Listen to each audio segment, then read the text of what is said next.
Can we pre-approve this, Brian, before you put it up? So anyway, I'm sure we'll cover a lot of things that'll probably irritate people, and some guys will agree with. Because anytime you talk about this, there's like these far opposing sides of the fence, and there's some middle of the road. So I just can't buy into the whole face paint thing. That's so like special ops. You put it on, you just feel. But then you got to wash your face. And then when it came to the shot, it's like, oh my God, autopilot. There's a shot. Autopilot, save me, right? Bung, and off the arrow would go. And I answered him, but I'm asking you that question. I want to hear your answer. No, I want to hear your answer. This is Joe Rogan, and you're listening to The Gritty Bowman. So, David, like, you went to the Hinge this year. Yeah. Share a little bit of that. So, I shot a recurve forever, my whole life. I decided to shoot a compound this year for many reasons. One of them was I was struggling with target panic with my recurve, and a pretty bad version of it, to where I'd lost my confidence in my mental ability to make sure the shot's right before shooting the arrow, which you pretty much have to have that to make a good ethical shot. You have to have that mental control to know that you're letting a good arrow go. And so when I got the compound this year, I shot a trigger a little bit, and for the first couple days I was just money. But then the same problems started setting in that I have with the recurve, where I was punching it, you get stuck low, all the target panic problems that a lot of people have had. Nothing new. And then my friend Joel Turner told me about this hinge release, and he said, try that, because basically, I mean, I'm no techie with bows, especially compounds. Like, I don't know all the ins and outs of it, but what I do know about the hinge release that I like is most of the time I shoot a very good arrow when that release. If the release doesn't go off, there's something I'm not doing right. And I can let it down, and that wasn't a good arrow to let go of anyway. And I actually let the same bull walk away twice this year that I got back on. Wasn't getting through it. Had to let down because he walked out of the opening, pulled back again, wasn't getting through it. And a lot of people would say, oh, that's crazy and stupid. You should never do that. That's not a good thing to hunt with. My feedback is I would rather not let a bad arrow go and let that animal walk off than and just wait till I can actually execute the shot properly. But coming up here, I was actually pretty worried about the wind, because shooting any bow with any release or whatever, a recurve in the wind, is really hard to do, especially a crosswind. But shooting a back tension release in the wind, from my limited experience, is pretty tough as well. So I was going to be pretty careful about those shots. Where this buck was, when I got off that hill, I'd actually got out of the wind, and I remember during the shot I wasn't moving around at all, and it was only 20 yards. So, but I'd practiced drawing my bow a couple times in the last couple days in the wind, and boy, it's pretty tough. Aaron, maybe you can comment on the difference between a trigger and a hinge in the wind. Well, I mean, without getting into the perfect shot thing, because I think you heard my idea on that. I don't think anyone is capable of executing a perfect shot every time. I mean, I just don't think you can do it. Maybe there's higher people with higher percentages, but I think there's a perfect shot for a situation. Meaning, yesterday you could have made a perfect shot in that situation. Should you have shot it or not, or whatever. Meaning, if you've got a pretty stiff crosswind, it's someone's decision to take that. What I think the hinge style or a true back tension style release, depending upon your type of target panic, does is increases the odds of actually keeping your shot perfect every time. Where with the trigger, it's like having a cookie on this counter. One of us is going to eat a cookie, whether we want to or not. One of the four of us is going to grab one of those cookies and shove it in our mouth, no matter what. Well, if you have my money's on. I'll eat the cookie, which is why I shoot a hinge a lot. The trigger is the same way. It's too tempting. If it would be a cookie, sooner or later you're going to punch it because it's too easy not to. You just can't. And so when you have the ability to just reef off the trigger, initially it's a good thing. your timing's on, and it kind of floats around, and then when it crosses, and you watch videos, your guys pin hammers the trigger. settles on the target. You time it. Right, yeah. And when your timing's on, it's money, and when it's off, it's just catastrophic. Where with a hinge-style release or a true back tension, you're aiming, and you're either rotating your hand some or push and pull, and it just breaks. And so it makes you keep that pin on there, good discipline, generally good form, until it just goes off, and you repeat that every time. And in most cases, if you have discipline, in most cases, if you have good discipline and it doesn't go off, that is a red flag to let down and restart your shot execution. A true back tension is the same way. When I say that, something like what John Dudley offers. You draw back with a safety on, you relieve the safety, you push and pull, and the amount of pressure that you choose, the initial or the extra pressure allows that. It goes off and you don't know. There's other guys that'll set that up to where when you unpress or take your thumb off the trigger, that'll just go off, meaning you're not operating it like it's supposed to, but instead of pushing it down, you're holding and you're just slowly letting it go, and then it goes off. How it is each person's brain works differently. For me, I like a clicker on a hinge style release. That tells me that, okay, get your crap together, and it's about to go off, and I can shoot it either way. With a trigger, which you and I talked about this greatly, in some situations, any tournament almost, I'm going to shoot a hinge no matter what. It doesn't matter. Hunting situations, for the most part, I'm going to shoot a trigger. Mostly for me, I've practiced so much with the hinge that some of those, good habits are transferring through to punching it. So when you punch the trigger, generally your brain tells your index finger to hammer the trigger because your pin's crossed. And then your brain says, holy shit, you just punched the trigger, grab your bow. And then you grab your bow, and your execution of that is so fast, you have screwed up your shot completely because your arrow, even on a drop away, has not left that arrow rest yet. And then things go downhill. Where it can be an issue, like with you, wind. Wind was your problem, and being rushed. It's hard, unless you've shot that hinge style release for many years, it's hard to be rushed with it, and it's impossible to shoot in the wind correctly, just because you're not going to hold your pin on the target. And people say, keep your eyes on the target and it'll go where you're looking. Well, that may be when you're being blown back and forth 4 feet left and right. No matter how hard you're looking at what you want, it ain't going there.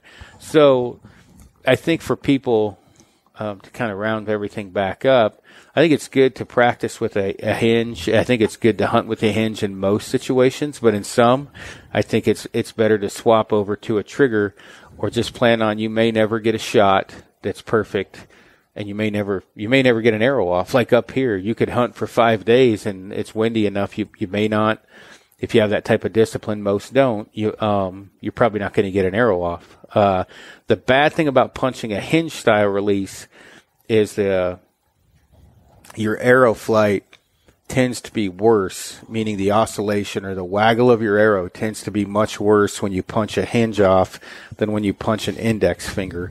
Usually when people rip a hinge style release off, they their whole arm rip it off. Is moving, like their whole shoulder, everything. And it causes oscillation or waggle in the string. Where with an index finger, when you punch it, a lot of times when you punch it, it's not as aggressive. A lot of guys hook like I do their finger around, so you may be punching it, but it's not the same as rotating fast through. And that causes penetration issues because your arrow is not flying correctly. Kind of like on a recurve, when you pluck the string, multiplies. If you're shooting in a bad wind and you pluck the string, your arrow is just going to be doing crazy stuff, which heavily, heavily dictates how much penetration you get. So I don't know if I answered your question. No, that's it. It's definitely helpful for me. And you made the decision, you said earlier, you knew the risks with the hinge, and you're like, I'm going to shoot it, and I'm only going to take shots where I can ethically take them with a hinge in use, and I'll forego the shots that I can't make with the hinge. And luckily, I've only had a couple situations where like I said, there was just 2 with the one bull where it didn't go off, and that bull walked off, and he's going to live a good life. And I didn't, but I didn't punch the trigger and shoot him in the foot or anything. I let him go, and the animals that I have taken this year, I've made good shots on, and This is your third mule deer this year, isn't it? Yeah. You're rolling, buddy. And you shot an antelope too, right? Yep. Yeah. So Dang. I've been pretty proud of how that's worked out. So Well, I think as far as on the shooting aspect goes, there's multiple different issues. Some people you would say are a head case, which it sounds like you were a head case. Don't take that the wrong way. It was in your brain. It's between your ears, not your mechanical form. Where other people, and this is when because I send lots of people to Joel, but I do not send people to Joel for form or technical issues like that. He's a good head doctor for some people. Some people not, but for the most part, he's probably going to help you with mental control and understanding why you're getting the urges to do what you do. Where you want to look at somebody like John Dudley. John Dudley's great for mechanical issues, and some people have great mental control and horrible, like their bow's set up incorrectly, or they're doing something totally overdrawing or whatever, or just weird, or they may have every ability in there. And of course, these are my opinions. They may have every ability to not punch the trigger. They just don't know how to correct it, perform it correctly, but they may be able to do it. And those are things you really need to look at when you're trying to hone down your skills is, are you a head case or are you a mechanical nightmare? One or the other is going to happen. And some people it's both. But I think with Joel, as far as like what I call him a head doctor, he's going to help you with your brain a lot in control. And he and I differ on a few things as far as I don't think it's possible to fire every release correctly. Maybe it is, and I'm just saying that because I can't do it, but I think he's going to get you closer to making good decisions and getting one off properly or letting down. And you can see guys that do have issues, they don't let down. right. One thing I agree with Joel is some of the best arrows fired are the ones you don't fire. You let the bow down, get your crap together, and redraw and go through your shot sequence again. And he I've been working with him for a few years, and that's so instilled in me that, like, if I go shoot the Total Archery Challenge, I don't know, was it like 20 targets on a course or something? Yeah. I'll usually let down 4 or 5 times in those 20 targets. And he told me in the beginning, he's like, you'll know this is working when you can let down on a live animal. And he's like, that takes a lot of control. Most people can't do it, period. And even on that buck that I ended up killing, the first time I was on him, 20 years ago when I was a teenager, that arrow was probably going off. I mean, I could have killed him right there, but it just wasn't quite right. It was only 28 yards. I had some holes, but he was moving, but I had the control to slowly let down, back off, reevaluate. And that's what he talks about, is just making decisions, making the right decisions in the right moments. And Well, not to even say, being able to decide, period, Yeah. up until the moment the shot goes off. Yep. He's like, a lot of people, the decisions, they give up their decision making As soon as they draw the bow. as soon as the bow's back. Yeah. And even last year I shot a bull with a rifle. And I remember I was on this bull for 15 minutes. I had him in the scope for 15 minutes before I shot him. And it's just, and I was excited, but I wasn't excited. But as soon as you click the safety off on a rifle, that's when you get excited. It's just like when you were saying his hands weren't shaking. It's like that moment where you're going to get a shot and the adrenaline starts flowing. And that's usually, to your point, when people stop making good decisions. And most bad shots are in the last millisecond of before that. yeah, Joel calls it the critical second. When I got the crosshairs on that bull and I decided I was going to shoot, I remember the first time I got in there, I'm like, okay, I take my breath and I put my finger on the trigger and I felt the herky-jerky coming. I could almost feel myself start to jerk, and I stopped. I took my hand off the gun. I came out of the scope. I took a breath, came back down into it, and I made a good shot. Where a few years ago, I probably would have pulled the trigger the first time and not made such a good shot. So it's just teaching yourself how to have a little bit, and I'm not saying that I'm perfect or I have the best control on the planet. I have to work on it constantly, but it certainly has helped me in those situations. Yeah. Well, most people, when the bow comes back or the safety goes off, They black out. the shot's going to happen. Yeah. And that's 99% of the population of hunters. Yeah. The shot is going to happen, but it doesn't have to. Yeah. And you and I talked about this morning. at some point, hunters have got to get to the point to where if it's not the right shot, you have to be okay with I may not get the animal and let him go. And what I was telling you today is what I learned over the years is that when you get to that point to where you can let down or pull the safety back on if it's not the right shot, 9 times out of 10, a better shot presents itself at a closer range or a clearer shot or a better circumstance.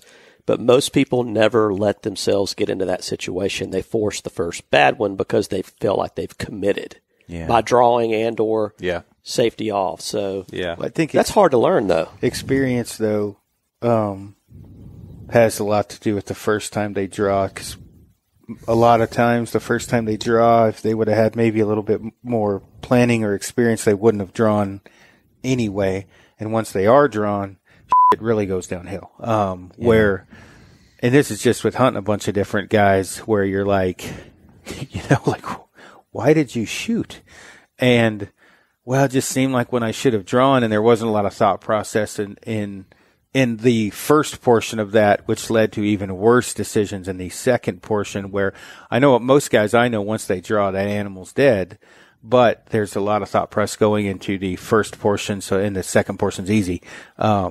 And talking about this is easy to do. It actually is performing it is an absolute nightmare. Yeah, well, difficult. Joe will tell you that that's the natural thing to do is let that arrow go. That's what your brain wants to do. Yeah. And it's actually pretty fascinating to study that. I believe it to be true that's your brain wants to get rid of that arrow because it's causing your body so much stress. And it's fight or flight. It's trying to get out of it. It's trying to release the stress. Yeah. Yep. And it takes a lot. You're going way against the grain trying to either let down or maybe hold it back for an extra second or whatever. But yeah, the more experience you get, I think just the less nerves you have. You still get excited, but you have it's like this. There's like a line. It's like you're below that line. If you cross that line, you've lost control. It's when people say, "I don't even know where the arrow went." Which way did he run? I can't remember. They completely black out. Yeah. And with this hinge, using Joel's thought process, every arrow I've released at an animal this year, I can remember the shot. And I could not say that last year when I was really struggling with my recurve. I would shoot and I'd be like, I mean, it wasn't a total blackout, but it was like, I wasn't thinking about the right things. It wasn't a good process that was laid out with a well thought out blueprint that if I don't go through it, I'm not letting that arrow go. One point I do want to make, though, and this is going to sound totally wackadoodle, but I've never met Joel. Wackadoodle. Wackadoodle. It's a term. So you say it again. No, I'm just kidding. I've never met him. I've never watched any of his stuff. I've seen so many people that he's helped.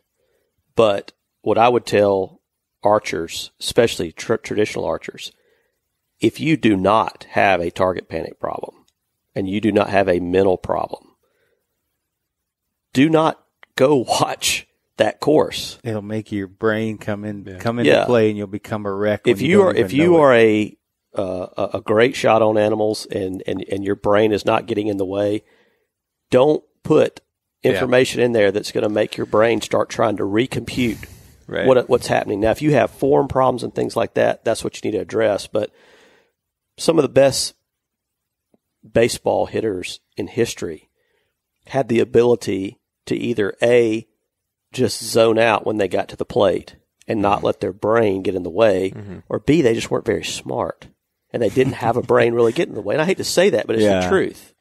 So I agree with Brian 100% on that, and this is off of tons of emails and questions, is once maybe you're right, you're not smart enough to know.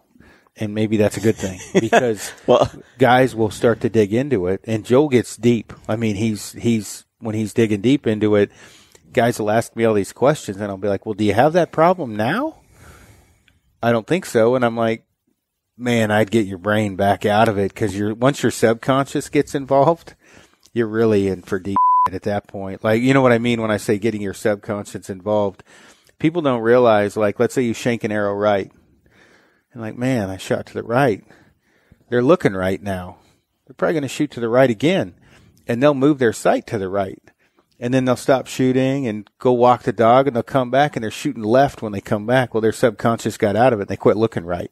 And now they're shooting left because they're looking in the middle. And that happens a lot to people. And it's amazing what your brain can do to you when you don't even know it's I think it to you. I think it's what I've learned is I just the way my body works.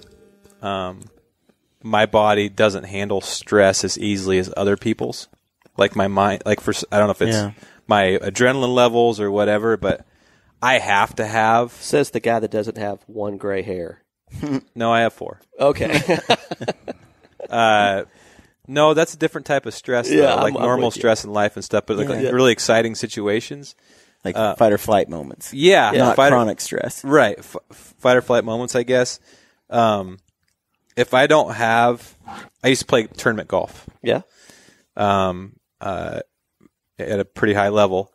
And if I didn't have like a 3-step shot routine, it was over. Because in stress, in that fight, like the first tee when there's like 200 people standing behind you, I would black out, and I would still swing, and sometimes I'd hit a good shot, sometimes it'd be a terrible shot. But the moment I realized that if I can somehow keep myself present in those very stressful situations, the more likelihood I do have to execute a good shot. But I think there's just like I have a friend who lives in Oregon. His name's Brent. Our whole life has been a stone cold killer. He's above average at targets. He's a good shot at targets, but he's not like an Olympic archer. But an animal walks in front of him, and most of the time he doesn't miss it. And he's never taken any courses or anything. He shot his whole life. He knows a lot about it, but it's nothing. He doesn't overthink it. Yeah. I just think he handles it better. Yeah. I just think he has a. Yeah. Well, I mean, when I hear people talk about target panic, when I hear the word and the discussion get started, I almost want to go la la la la la la la, and because I don't want to think about it. Well, I'll tell you this: that I've seen Aaron shoot, and we're different like this, and I'm trying to get better at it. But like in Montana,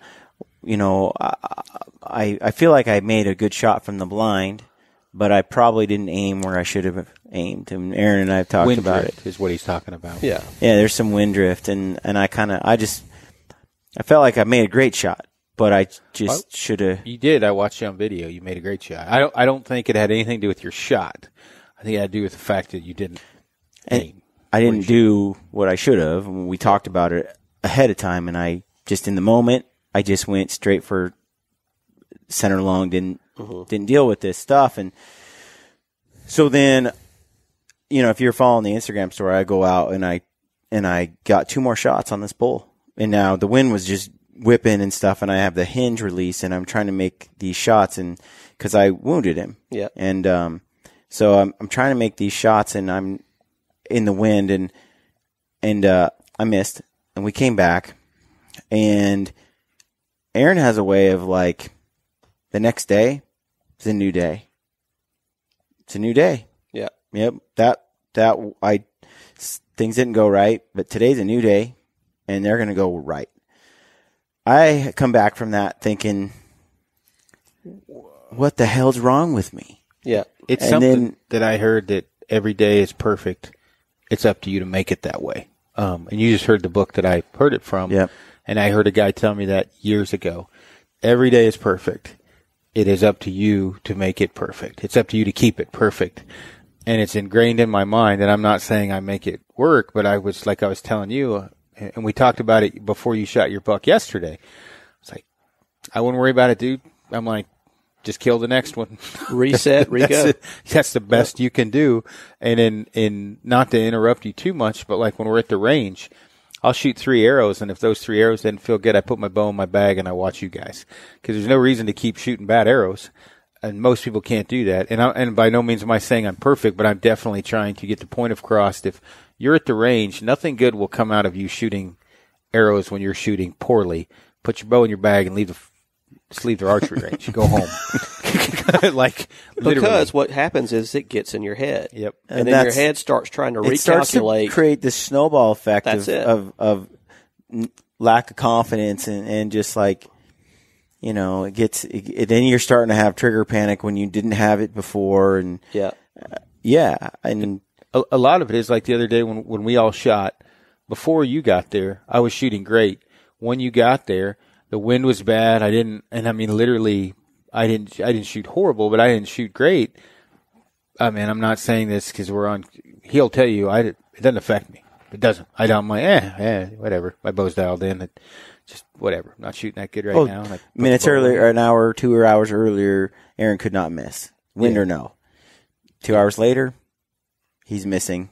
Yep. It's just, okay, whatever. That didn't shake him up, in going into the next day, and he drills a buck. Yeah.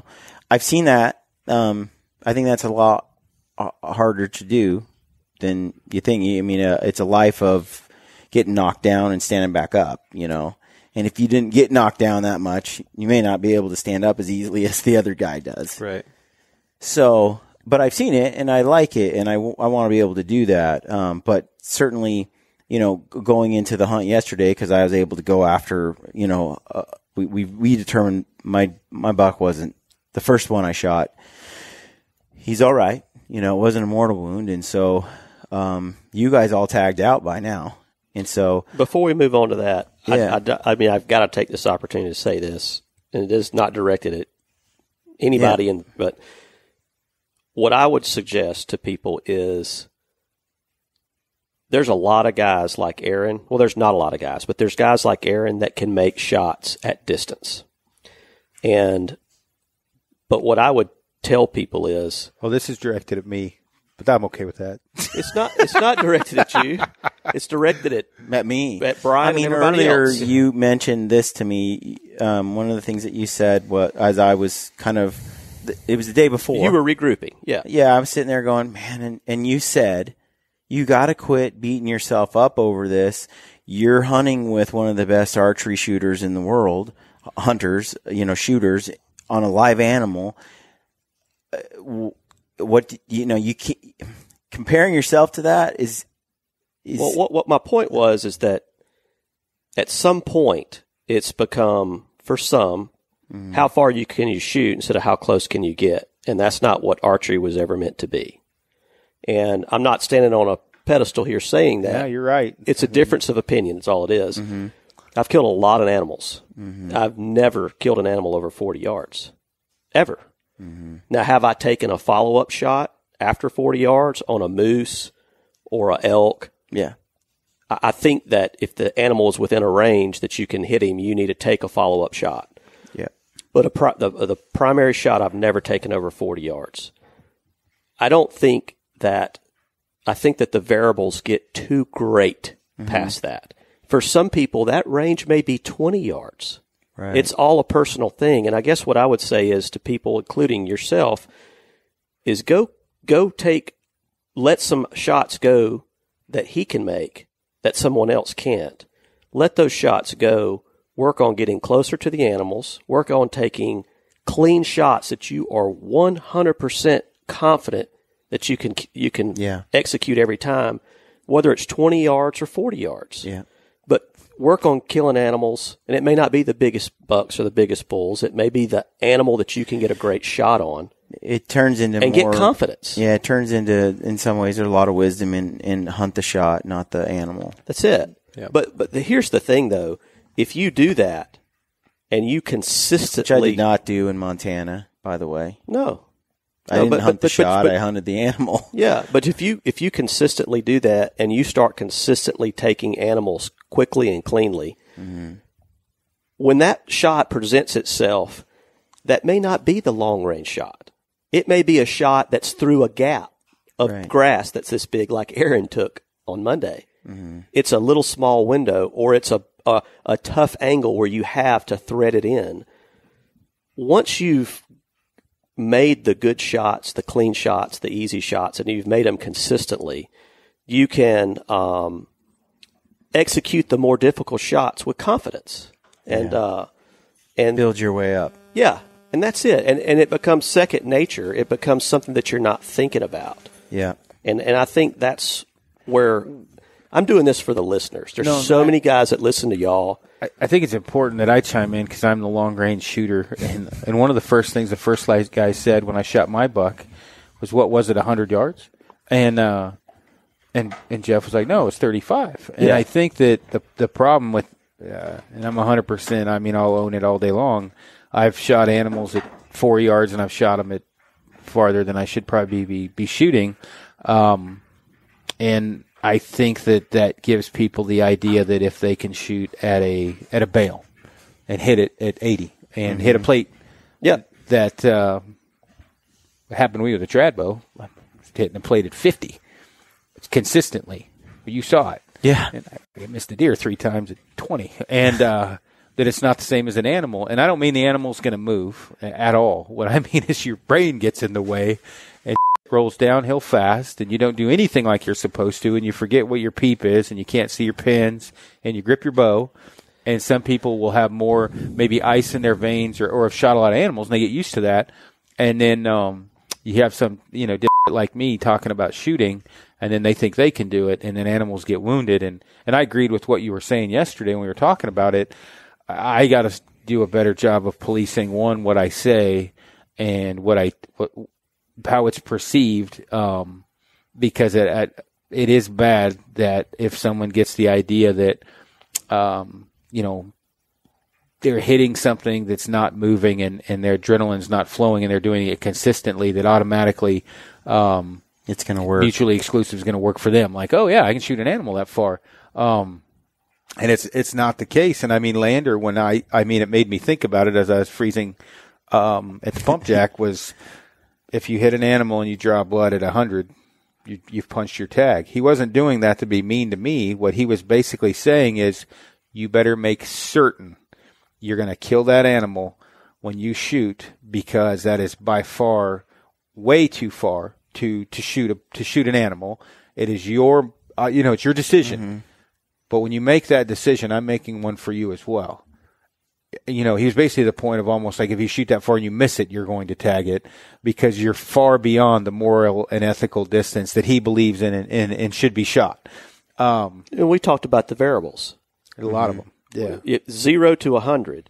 As you get farther out, 0 yards to 100 your range yards. Of variables are amplified, and they get more and more and more important, and they increase, incrementally the farther you go. Yeah. And it's wind. It's the animal moving. It's punching the trigger. It's punching the trigger. It's torquing the bow. It's all these things. So, I mean, I would tell people, shoot animals close. If you don't kill them, it's not the end of the world. There's tomorrow. You can reset, restart, hunt again. But until you shoot animals, watch them fall consistently, you're never going to be a consistently successful hunter. Yeah. You're going to hit some, you're going to lose some, you're going to miss some, and you may kill some. But that's not what hunting's about with any weapon. And until this year, I really didn't kill any animals at long range. Because you weren't hunting with him. Right. But you can't do what he does. Yeah, on the archery range, I'm feeling pretty good. Yeah. I'm shooting in ways I never did before, but I'm finding that, like what you're saying, is the archery range, like Aaron just said, is not the same as... No. Especially when everything's live on Instagram, or there's pressure from outside, or your buddies are like, why didn't you shoot? That sort of stuff, can add the pressure to it. And then I think, it's not the same. Shooting long range, at the archery range is a little different, a lot different. I mean, not talk about long range more, but confidence plays a heavy factor in anything from 12 yards to 112, right? I mean, especially I found it with a stick bow. You are only as good as your last shot. Unless, what did you say your golf instructor said? I think there was an F-bomb in there, but cut it the F loose. Yeah, And lucky for me, one of the few things I have going for me in life, I can cut things loose at the blink of an eye. Your give a shitter broke a long time ago. Oh, yeah, I could just drop it and not even think. One of the things, though, that I have to really start focusing on now is what I'm saying and what people hearing. You even talked about, like, confidence of perceived as arrogance or cockiness. Sure. And you've seen me hunt, and I am extremely confident when I go into a hunt, and I've said things, and you talked to me about it. Yeah, I find an animal I'm going in and I'm going to get it. I'm going to kill it. I'll get it. I am that confident, but I don't have to say that because it sounds horrible. Now that when you said that to me, I was like, yeah, if I heard a guy say that, I'd be like, yeah, what an arrogant dick. But I feel you have to have that type of confidence, and I do going into a stock or going into I mean, you've heard me say it. I mean, we'll be 1,000 yards away, and I'll be like, he is going to die today. We are going to kill that animal. Yeah. And if I say that on camera, I sound like an asshole, which isn't good, right? But I think. But confidence in your shooting is important. I mean, that's the point you're making for sure. And it should be the same feel if we were standing out in the yard throwing a baseball back and forth each other while we're having a great conversation. The release and the throw of that baseball is secondary because we're focusing on what we're talking about. Yeah. And the ball's just going back and forth to the glove. Yeah. And a bow shot should be the same way. I think what people lie to themselves and they say every time, I mean, there's some people that do. When every stock, I'm confident I'm going to kill it. I think they are until it comes to actually when they get into the drawing the bow and the shooting of the animal. Mm-hmm. They were confident, and then that confidence, it may have gone to 50-50. The most important thing for people to know, though, is that if you're shooting at the animal, you're going to miss. If you're shooting at that goofy-looking hair that's turned up behind his shoulder, he's going to die. And that is the difference between the guys that consistently kill and the guys that consistently shoot. I've heard a lot of people, talk about that. And it's that micro focus. Yeah, it's important with any weapon to aim small, miss small. But with a Tradbow, I would say it's just different from shooting compound. Just in my 1 year experience of doing that, I'm definitely picking a spot, but you have a lot of other things to think about too, like but with the guys that shoot truly instinctive, like Brian does, which just means he picks his spot and just throws the baseball there, shoots the arrow there. There's he doesn't draw, hold, 1, 2, 3. There's lots of different things people do. There's different types of there's gap shooters, there's string walkers, there's instinctive shooters. He's truly instinctive to where he picks a hair, looks at it, and just shoots it. And I've found within the Tradbow world, a lot of times those guys they kill the most because they are ultra focused on the spot. Now I can't do that. Not the process. Yeah, but see, I can't do it. My brain's different because if I do that, I'll short draw every single time. I can pick a spot easy. Yeah. But hitting my face, not easy. Yeah. I have to get back. Well, I pick a spot, get back, and then there's two or three things I got to do to make the shot go off. If I just try to snap shoot it and pick a spot, I can't even get back to my face. My target panic's just different, I think. But my buddy Brent's just like you. He just picks a spot. He's like, "What do you got to think about other than that? Just look at where you want to hit and shoot it." I'm like, "Well, you should feel very fortunate because that's just not the way everybody's brain works." But for compound guys, even still though, I mean, it's still pick a spot. Sure. I'm not saying you don't, but it's not as simple as one thing in your mind. You still have other pins, anchors, release, all that, peep sights and bubbles and all kinds of stuff, releases. Yeah. So it's just, I'm not saying don't pick a spot. I think the point here is that people should make their effective range their own effective range, not what certain guys that are at an elite level can do. Yeah. And I think it's important to know that there's a huge difference in the guys at the top and the guys at the bottom. That's why there's professional baseball players and guys that never played past high school. The future of public lands. All of us own them, all of us use them. Political activists are demanding us to hand over the public lands where the state legislators could transfer and control these lands. U.S. citizens own 640 million acres of public lands, which creates 6.1 million jobs and generates $646 billion per year. States have been selling off land to pay bills for over 100 years, thus closing access to the public. 39% of original 64 million acres have been sold. The cost of land management would break most state budgets. For instance, who will pay the hundreds of millions of dollars to fight major wildfires each year? It doesn't matter how many promises are made. The financial reality is it will force states to have to sell off our public land. President Theodore Roosevelt said, "We must preserve our lands for future generations, not merely to the people now alive, but to the unborn people. Our duty to the whole bids us restrain an unprincipled present-day minority from wasting the heritage of these unborn generations."